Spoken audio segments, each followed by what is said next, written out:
You're watching the Randy and Christa show. I'm Christa Uricchio, and this is news that makes you healthier. And today we are going to help you, especially if you are struggling with symptoms like hair loss, constipation, debilitating fatigue, no matter how much sleep you get. If you have any manner of thyroid issues, whether that be hypothyroidism or Hashimoto's disease, that's what we're here to talk about today. And I'm so excited to share my guest with you guys. We have Izabella Wentz, Dr. Izabella Wentz. She is the thyroid pharmacist and the author of the New York Times best-selling book, Hashimoto's Thyroiditis, The Root Cause. Izabella, welcome to the program. Hey, Christa, it's so great to be here. Thanks so much for having me. Oh, I'm so happy to have you live in studio because so many people struggle with their thyroid and many of them don't know about it. And I think that's your story, right? Absolutely. So I struggled with thyroid disease for almost a decade before I was properly diagnosed. And I didn't know what was going on with me. I was losing my hair. I was constantly fatigued, sleeping for 12 hours to feel energized. 12 hours a day you needed to sleep. 12 hours each night. So as you can imagine, most of my early 20s were spent sleeping. I began to have carpal tunnel in both arms. I had to wear arm braces just to be able to complete my workday. I had no idea. So, and this is why we have the Randy and Christa show, is to help bring these things to light so people don't lose their 20s like you did. Absolutely. And it was one of those things that I kept going from doctor to doctor. And they suggested that maybe I was getting older. I was 25 at the time. You're 25, it's all downhill from here. Right. Or maybe that I was too stressed out, or that it was all in my head. And so typically women are not getting the answers they need from their doctors. And so I'm really, really excited that you have me here today so we can talk about this. Absolutely. Okay, so for people who don't know what the thyroid is, what it affects within the body, give us the cliff notes about the thyroid and why it's really the most important gland. Sure, of course. So the thyroid gland is a very tiny gland that lives at the base of our neck, and it looks like a butterfly. What it does in very simple terms is it basically helps to impact our metabolism. So it makes things happen in the body. There are thyroid receptors in every single cell in the body. So we're going to get into thyroid symptoms in a little bit, but they're very nonspecific because thyroid hormones affect every single cell in the body. And when I like to think of the thyroid gland, it basically creates energy and moves things along in our body. So it controls the pace of your digestion, it's your internal thermostat, it really controls so much of our experience of life. Okay, so now there are different types of thyroid issues that can occur. Why don't you go ahead and list the different types of thyroid issues that you've seen that people have? So one of the most common thyroid conditions, and this is probably the issue that majority of people are going to struggle with if they have a thyroid condition, is going to be hypothyroidism or an underactive thyroid. And I like to think of it as basically slowing down. So you're going to be more tired, you're going to be more brain fogged, your hair may start falling out, you're going to be sluggish, and you may have the potential to gain weight. So you may be somebody that is eating the same type of diet you were eating, and you're doing the same amount of exercise that you have been doing, but yet you're going to be putting on weight month after month after month if your thyroid is not properly regulated. The other issue that we sometimes see, and this is less common but may also occur, is hyperthyroidism, and this is an overabundance of thyroid hormone. So I like to think of it as basically speeding up. So you might have palpitations, you might be anxious. Unfortunately, some people also have fatigue with this issue. Weight loss is going to be more common. So I've seen people who lost, 5 to 10 pounds within a few weeks' time, and it can be quite scary. And another common symptom of this may be that a person may have some eyeball protrusion, which can be very confusing and very distressful for the person. And then we also, some people may have thyroid cancer. So this is something that can happen in some cases, and we're not going to get into that today, but it's something that people should be aware of. Absolutely. Now, you have had 100,000 copies of this book sold. Congratulations for really, and I know you were friends, and I know you wrote this book to share your story and to help others reverse this, so they don't have to go through all of these symptoms and live that way. So what is the biggest success story that comes to your mind? You have 100,000 people out there that are reversing thyroid disease, and so let me hear. Is it weight? Is it fatigue? Is it the mental, emotional process? It's just so hard to choose a success story, but just the thyroid gland can impact every cell in the body. And one of my issues was that I began to have new onset panic attacks, and I didn't know what was going on with me. I had a background in mental health, and I saw multiple doctors, and I was offered anti-anxiety medications, antidepressants, all kinds of medications. And so as a pharmacist, I also used to specialize in helping people get off of these very heavy-duty psychiatric medications that known as antipsychotic drugs that can really, really mess up somebody's metabolism and can, unfortunately, I've seen people who've turned into basically zombies after certain types of medications. It affects everything about their life, their productivity, their career choice, the quality of their relationships, and it's masking the root cause. Absolutely. So you've seen people be able to successfully titrate off of their anxiety and depression medication and get their life back. Antipsychotic medications as well. So I had a client who was misdiagnosed with bipolar disorder, hospitalized for a psychotic disorder, and she came across my website, and it turned out that she actually had Hashimoto's, and she was in the early stages of Hashimoto's, which can put people on somewhat of an emotional roller coaster. And so she thought she was going crazy, and she thought she was losing her mind. She had been hospitalized. It turned out that it was her thyroid that was putting her on an emotional roller coaster, and once her thyroid was optimized through the use of appropriate hormones and through the use of lifestyle interventions, she was able to get off of her psychiatric medications, and she ended up getting married and starting a family. Which is why we do what we do, right? So Hashimoto's is an autoimmune condition of the thyroid and hyperthyroidism. But now you say, and in your book, this is my copy, by the way, you guys see how much I've earmarked everything, how much I love this book. You say 90% of hypothyroidism in the U.S. is actually Hashimoto's, but a lot of people aren't getting that diagnosis because they're not running the right lab stats. They're really just looking at a small piece of the picture when we need to look at the functional range to really understand the total picture of the thyroid. So can you talk about that so that anybody watching can go to their doctor and say, these are the labs I want to run? So absolutely. And, my story was that I was going to from doctor to doctor year after year and complaining about fatigue and all of these symptoms. And they actually did test my thyroid, and they told me that my thyroid was normal. When in fact, looking back at these labs now, I know that one, that my thyroid was not normal, and two, that they didn't run all the appropriate tests. So let's get into the correct testing. One of the tests that doctors are going to run is the thyroid stimulating hormone test, or the TSH test. That's how we abbreviate it. And this test can be very, very helpful if you've had hypothyroidism for a very, very long time, because it'll be advanced. So it'll be elevated. So that number, the TSH number, will be high if you have an underactive thyroid.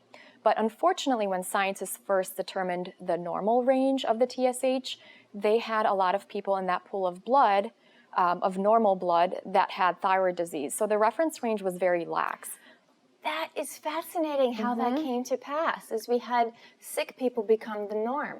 Sick people became the norm, so they were saying if you have a TSH of up to 10, you're normal. You feel terrible. You feel terrible. So when my TSH was at a 4.5, I was a sloth. I was losing my hair. I was forgetting things. I was taking way too many naps throughout the day. And, I just wasn't myself. So a woman in her 20s, 30s, 40s should have a TSH somewhere right around 1. So if you've had your thyroid tested, make sure that you request a copy of your lab results, and you always look at your own labs. So this is just one of the many tests. The other tests that I recommend are thyroid antibody tests. So we talked about how most cases of thyroid issues, whether it's hypothyroidism or hyperthyroidism, are going to be autoimmune in nature. So depending on which scientists you follow, depending on which statistics you look at, it's going to be anywhere from 90% to 99% that are due to autoimmunity. And one of the things that happens in autoimmune disease is basically our immune system begins to recognize the thyroid gland as a foreign invader and launches an attack against the thyroid gland. And so you can actually measure this happening in the blood by looking at antibodies to the thyroid. So I recommend doing two types of antibodies for Hashimoto's, thyroid peroxidase antibodies and thyroglobulin antibodies. And if you guys are taking notes at home, it's TG and TPO antibodies. Now, these can be elevated for about a decade before you see a change in TSH. And if you have these antibodies elevated, you're in a perfect position to help prevent the progression of the condition and prevent having the need for thyroid medications. It's excellent, excellent information. So the recap is your TSH should be at 1.0, and you should always make sure you're checking your thyroid antibodies, both types. Absolutely. What about T3? T3 is another excellent test to do. I recommend doing the free levels of T3 and free levels of T4. These are basically the active hormones that interact with thyroid cells in the body. So this is something, in some cases, some people may have something known as central hypothyroidism, when there's a communication breakdown between the pituitary and the thyroid, or the hypothalamus, pituitary, and the thyroid gland. And you know, this whole command center is broken, and for some reason your TSH may be normal, but you may actually have abnormal levels of thyroid hormone. And it's usually the TSH is something that is responding to low levels of thyroid hormone in the body, but that communication doesn't always happen. So these are also important tests to ask for as well. Okay. Anything else on the testing? Because I really know that a lot of people want to hear about medications. You know, every now and then I recommend doing, if everything else is normal, doing a test for reverse T3, and this is a type of thyroid hormone that basically blocks thyroid receptors. And in some cases, doing a thyroid ultrasound when thyroid antibodies are negative may be another way to uncover Hashimoto's, because while majority of people with Hashimoto's have the thyroid antibodies, some of them don't. So about 10% of people won't have the antibodies in the blood. 10% won't have antibodies. But they'll still have changes consistent with Hashimoto's on their thyroid gland that you can view on an ultrasound. Okay, and now with reverse T3, that's one that a lot of traditional MDs don't run. And in my practice, I would always run reverse T3 because I wanted to see the interaction between the adrenals and the thyroid and which came first and what started what. So how often would you suggest someone get their reverse T3 hormone checked? You know, it really depends on what you're working on. So sometimes I'll recommend, if you're doing lifestyle interventions and if you're trying to change things, testing that about once a month to once every 3 months. If you're feeling great and if you're stable, then you can test that maybe once a year. Once a year, okay. Yeah. Now, let's talk about medications for a second. You say that Synthroid is the #1 prescribed drug, and it doesn't work for everyone. And a lot of people watching are on Synthroid, I'm sure of it. You know, absolutely. So this was the #1 prescribed medication in 2013 and 2014 in all of the United States. This medication is a synthetic version of one of the thyroid hormones. So we talked about measuring T4 and T3. So Synthroid is actually T4, and this is the less active version. And it needs to be converted to T3 in the body to do its job fully. I like to think of T3 as kind of like the beautiful hair hormone, the energy hormone. It really helps to rev up fat loss. It helps to rev up hair growth and energy. And so in some cases, when people take the Synthroid, the T4 medication, they do just fine with it because their body knows how to convert it properly and everything works like a charm. But in a certain amount of population, you know, studies will say 10%, but me being biased, you know, I've had a lot of people come to the pharmacy or to my website or to my practice where they'll say, I'm just not doing very well on this medication. So these are all the people I see, and I don't necessarily believe that it's just 10% of people. It seems like to me that it's more closer to maybe 50 to 60% of people who just don't do well on this T4 medication only, and likely because they're not converting it to the more active thyroid hormone. Gotcha. And then Armor. A lot of people say, well, Armor is a little more natural. Is that what I should do? Or they are taking Armor. Armor can be a very, very helpful medications, and there are a lot of miracle stories of women who've been on Synthroid for a really, really long time, and they continue to struggle with their weight. You know, they're losing hair, and then they're really tired. And then within a few months of getting on Armor, you can see a transformation. You see a transformation in their facial features, you see that they're losing weight without changing anything else, and you see that their hair begins to grow. I, of course, recommend that everybody work with their physician to find the optimal medication for them, because we're all going to be a little bit different and not everybody's going to be responding the same to these medications. But Armor, Nature Thyroid, and WP Thyroid are very, very similar in nature to one another. They both contain T4 and T3, the more active thyroid hormone in them. And some people just report that they feel tremendously better on these types of medications. Okay. So there's not a one-size-fits-all approach.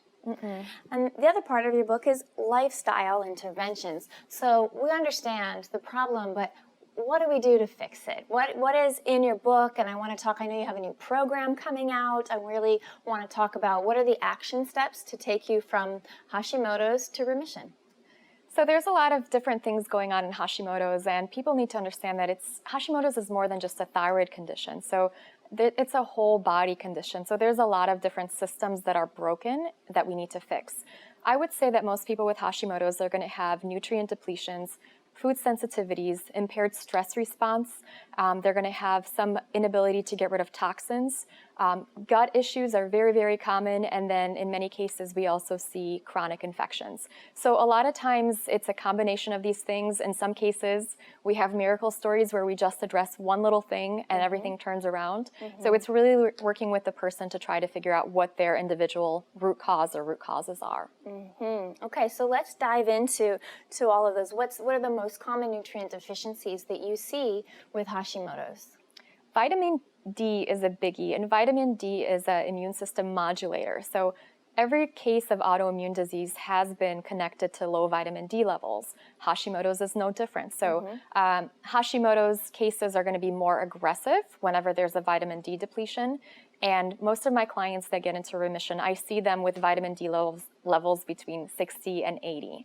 So vitamin D, you can get that tested with your doctor, and you can take an over-the-counter vitamin D supplement. That's one big thing that I recommend. Another common nutrient depletion. In what percentage of IUs would you suggest? What dosage of IUs? Dosage. So, you know, work with your doctor, but generally I would recommend anywhere from 1,000 to 5,000 IUs per day. And this is one of those vitamins that you want to make sure that you're testing. So if you're supplementing, test it again within 3 to 6 months, because too much of this can be a bad thing. Yeah, we can get, too much of anything can be a bad thing. Especially vitamin D, which is a fat-soluble vitamin, so it's stored in our body. Other vitamins, some of the B vitamins, for example, if we take too many of them, the body just clears them out. Speaking of B vitamins, B12 is another very common nutrient depletion in Hashimoto's. This can be implicated in fatigue, in memory loss, trouble word finding, and this is something that you can get tested along with your doctor. Thiamine is another common nutrient depletion that not many people are aware of. It's not something you can generally test for, but I generally recommend doing a dosage of 600 milligrams per day of B1 thiamine. Take it over the course of 3 to 5 days, and you're going to be able to see a difference in fatigue right away. And you wrote a blog about thiamine, and really, I remember reading it's an exceptional blog. Just what one little nutrient deficiency filled in can be a game changer, where you have energy and you can get through the day and life looks different. So we can never underestimate the power of deficiencies. You know, it's amazing because people who had blood sugar issues, they were able to stabilize their blood sugar once they got on thiamine. I've had, random people come up to me at conferences and just run up to me and give me hugs. They're like, thank you so much for your thiamine post. Yeah, and it's just a simple nutrient that you can do, and it can take you from fatigue to fantastic within 3 days. And you don't know what you don't know, which is why we're here to bring light to this. Absolutely. You also touched on something that I've been eating, sleeping, and breathing for the last couple of years, which is gut health and gut infections, and how they can be a root cause of Hashimoto's, any type of thyroid disorder. Really, they can be a root cause of. So talk a little bit about that and Give me an example of someone where you identified a gut infection, you healed it, and their thyroid was able to be reversed. Their thyroid disease was able to be reversed. So I came across the gut and thyroid connection looking over Dr. Alessio Fasano's work, and he talked about how there are 3 different things that need to be present in every autoimmune condition. And they are the genetic predisposition, a trigger, and then intestinal permeability or a leaky gut. And to me, this made a lot of sense because I had irritable bowel syndrome and I had acid reflux. And then a few years later, I was diagnosed with Hashimoto. So I was like, okay, this is kind of a missing piece. What can we do about it? And so with my own self, I identified a few different gut infections and got rid of them. And just what I've been working on with my clients over the last few years is trying to figure out what gut infections they have. One of the really common ones that I see is H. pylori. And what we've seen is whenever we treat the H. pylori infection, Which is a bacterial infection. it's a bacterial infection in the stomach that's associated usually with ulcers, is we'll see a huge reduction in thyroid antibodies. People will start digesting their foods correctly. A lot of stomach symptoms will go away. And in some cases, people have been able to reduce their dosage of thyroid medications and even get off of thyroid medications.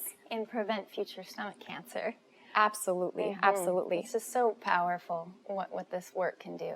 Absolutely. And another type of infection that I often see as well is blastocystis hominis. Yes, it's a nasty protozoa. It's a nasty, nasty bug, and it's one of those things that modern scientists and clinicians will say is commensal. So that means it's not causing any harm, it's supposed to be there, so on and so forth. But that's not really the case because it's been shown to cause intestinal permeability or leaky gut. And I've found that in a lot of my clients. What I found is that every time we find this bug and we treat it, we see a big reduction in thyroid antibodies. I've had one person who got rid of thyroid nodules after treating this pathogen along with some of the other recommendations. And then we'll see people who are maybe able to get off of thyroid medications or prevent the need for thyroid medications. I was really excited. There was a study published from Bosnia just in 2015, recognizing the connection between Hashimoto's and blasto. And I was like, yes, I've been doing this for a few years now, and it's nice to finally see it in the literature.